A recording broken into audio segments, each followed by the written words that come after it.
Naruto arcs usually have one protagonist that the arc puts most of the focus on. It also has an antagonist or antagonist group that also gets a lot of focus as the main source of conflict. There are usually only 1 or 2 fights in this arc. The advantage of this style is that the protagonist and the antagonist of the arc get a lot of good development and screen time. The disadvantage is that the supporting cast is pushed into the background to achieve this. Examples of the advantage would be any arc where Naruto uses his persuasion against a foe. The antagonist gets a good backstory, and may even get a character arc all because of Naruto's ideological battle. Naruto benefits by showing his level of empathy and his way with words, making him a more respectable character. Examples where the protagonist isn't Naruto are Shikamaru in the Akatsuki Suppression, Sasuke in the Itachi Pursuit, Fated Battle, and 5 Kage Summit, and Jiraiya in the Jiraiya the Gallant arc. All of these characters get impactful moments like a death, backstories, character arcs, and amazing fights. The opponents that are fought in Sasuke and Jiraiya's arcs are also developed extremely well with their backstories, and all antagonists also receive great fights against the protagonist.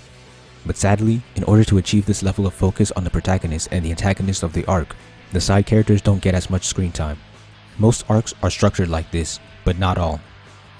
Naruto has what I call super arcs.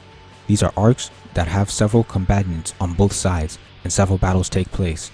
Bleach is the story that really owns this style of battle manga arcs, as all 5 of its arcs end like this. Super arcs allow for the supporting cast to get a lot of time to shine, giving them fights, development, and even character arcs. The weakness of a super arc is that the story slows down to a halt to focus on all of the fights going on, usually leaving very little plot once the fights begin.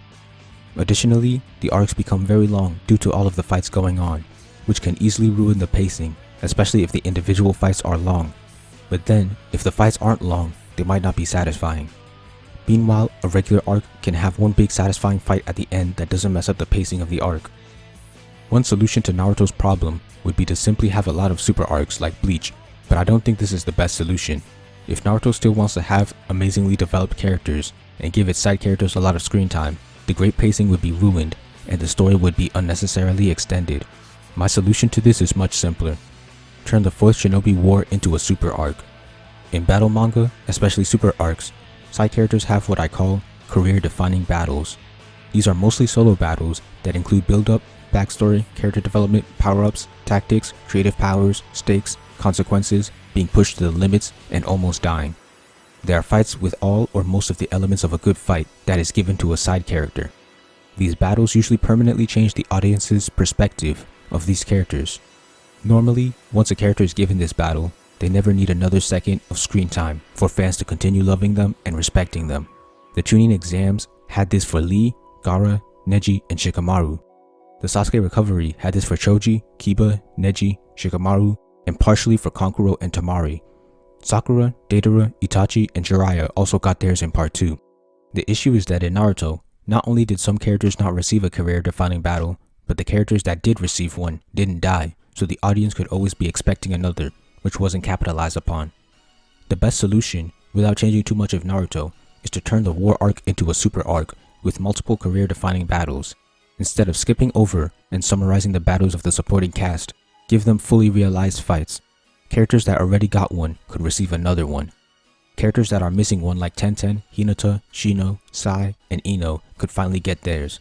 They just need to fight actual characters rather than a Zetsu army.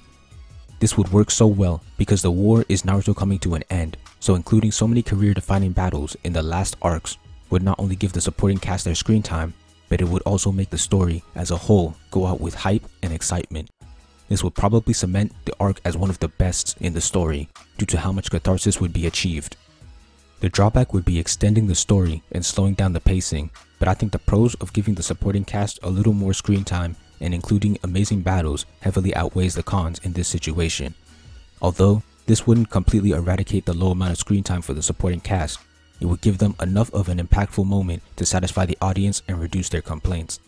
In conclusion, adding a super arc with multiple career-defining battles would be a great solution that nearly completely solves the supporting cast dilemma.